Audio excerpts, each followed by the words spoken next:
Good morning. My name is Eric. And I was having breakfast and I was thinking about something that happened in the 70s. The disco years. And I want to talk about, because it came to me this morning as I was having breakfast, and I said, let me tell my audience. And the name of this podcast I want to talk about is My Nights at Crisco Disco. Welcome to the craziness that lives inside my head.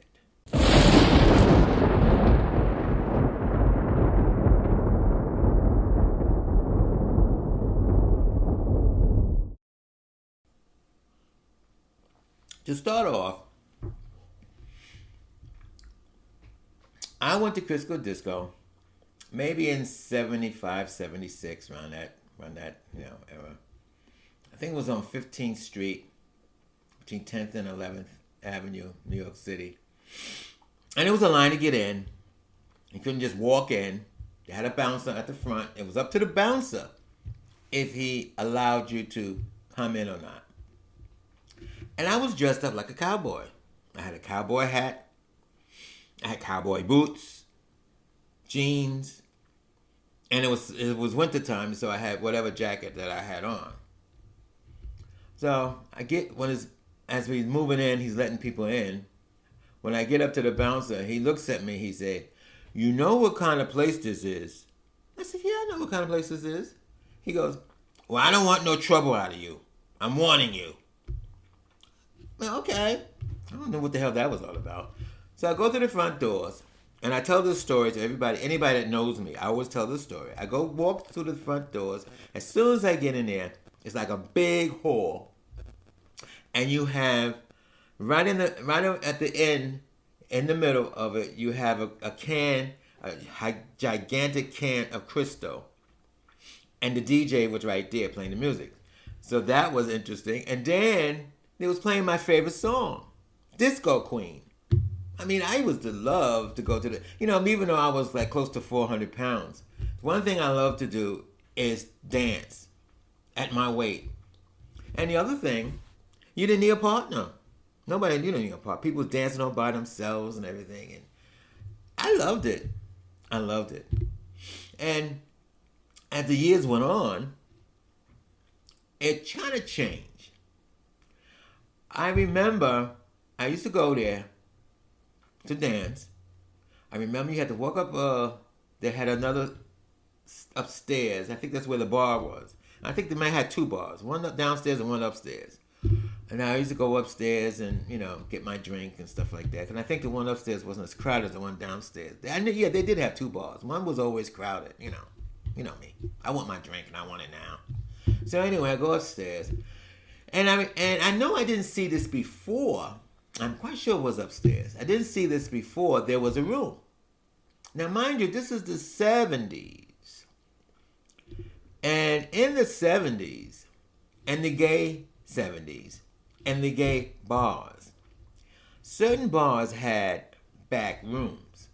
What's a back room? A back room was always pitch black. And you go in there, and you got these thousands of hands all over your body. That's where they were having sex, which really shocked me when I saw that.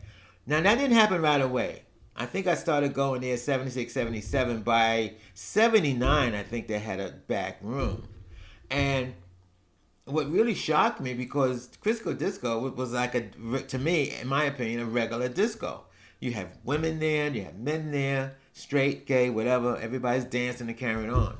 So I was kind of surprised, and I thought it was very tasteless to have a back room. And I went there once. I didn't bother with that. I mean, that's not what I came there for. And I really didn't like that part of Crisco Disco. In fact, there's another one I used to go to.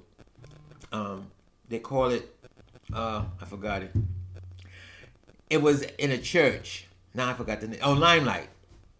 I went to the Limelight, and I think when I first went to the Limelight, I think it was like in a church. It was dancing, okay. And then one day I went there late, and that had a back room. It seems like that the end of the 70s, from 79 to maybe 80, 82. A lot of these bars, these discos, starting to have back rooms. And again, I thought it was very tasteless. I mean, you come there to dance. You didn't come there to, you come there to maybe to find somebody. You didn't come there to find somebody just to have a hot sex in the back and go on home. Which I think a lot of that was happening in the 70s, and we all know what happened. A lot of that did happen in the 70s. But my night at Crisco Disco, I never got kicked out. I think I did start a fight. Maybe I did start a fight. I'm always getting into something. See, I'm the kind of gay person who loves to dance. I would go into a disco.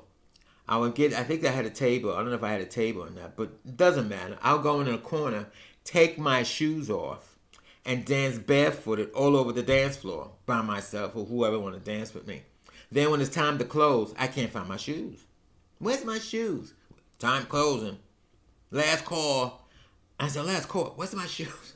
So when they say last call, I'm running around trying to find my shoes.